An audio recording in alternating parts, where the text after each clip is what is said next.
Welcome to a Knitting in the Round Basics tutorial from Sarah Shira, also known as Imagine Landscapes. This video is going to be about knitting with Flexi Flips by Addi.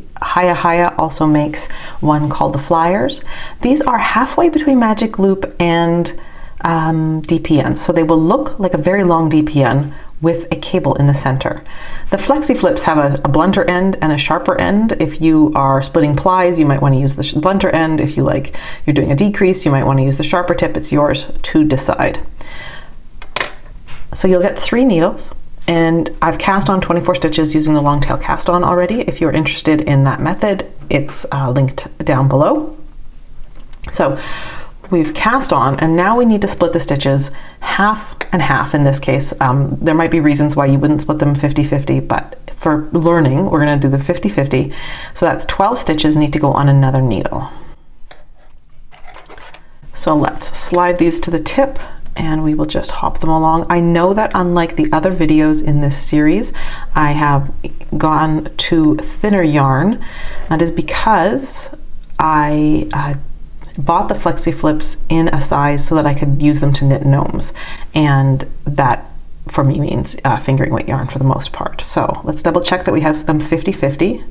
2, 4, 6, 8, 10, 12, 13. So we've got one more stitch to transfer. So we have them distributed, and I'd like to get them away from the tips because who needs needles to fall off? Or stitches to fall off. Nobody needs that. All right, so we need to get ready to work in the round. If you've done Magic Loop, you will know what you're doing, but otherwise let's slow down and go into this.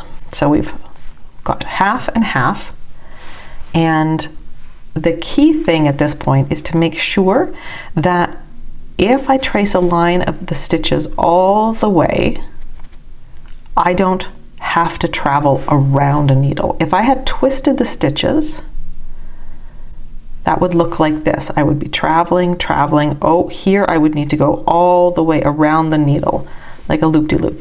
And we don't want that. So we want to stop and make sure that we haven't twisted. How do you know which side goes front and which side goes back? Well, if the working yarn is coming off, it should be coming off the back because that's the last stitch we cast on. And when we're knitting in the round, the yarn will always be coming off the last stitch worked, and we don't want to knit it a second time. So we always want to move to the next stitch sort of in the circle, which right now isn't much of a circle at all. So we will slide these forward. We can leave them on the back needle, sort of in the middle point, but to get to them to the tip so we can work them here. Then pick them up. I'm going to kind of pinch them. I'm going to pick them up, and I'm going to pick up my third Flexi Flip. And I'm going to slide these forward. I'm going to pick up the yarn as I like to hold it when I'm working. You might hold it in your other hand. And now I'm just going to knit the first stitch as usual. And that will close the gap and close this in the round. I'm going to knit across all the way, because we're learning to knit. We're just doing knit. We're not going to do ribbing. We're not going to do anything fancy.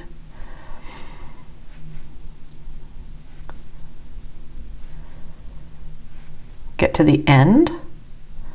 I don't like to leave things where they might fall off, so we're going to push them to the center. We can breathe deep. So then we've got our empty needle. So now we pick them up and we flip things around, because when we start knitting, we always want the working yarn to be coming off the back half, and we want to be working on the front half. So we're going to slide these ones to the tip. I'm going to pick up the needle, pick up the yarn, and I'm going to knit across. One of the things that makes Flexi Flips different, obviously, than DPNs is the fact that they do flex. So I find the pressure on my hand a little bit different, the muscles that I use a little bit different, and if you are experiencing hand, wrist, or finger pain, it might be worth exploring whether Flexi Flips give you an alternative to what you're normally using that helps you expand the muscles so that you're not getting that repetitive motion fatigue or injury.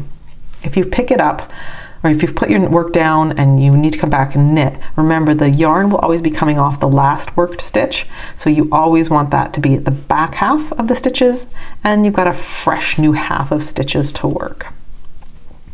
Depending on how you like to hold things, the flexi flips are great because, like I said, they're putting pressure differently. So I'm not resting this against my palm.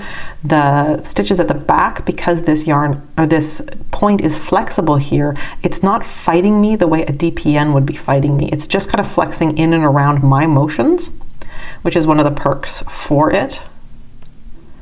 So it can go here, it can move there. It's just kind of moving around as I work.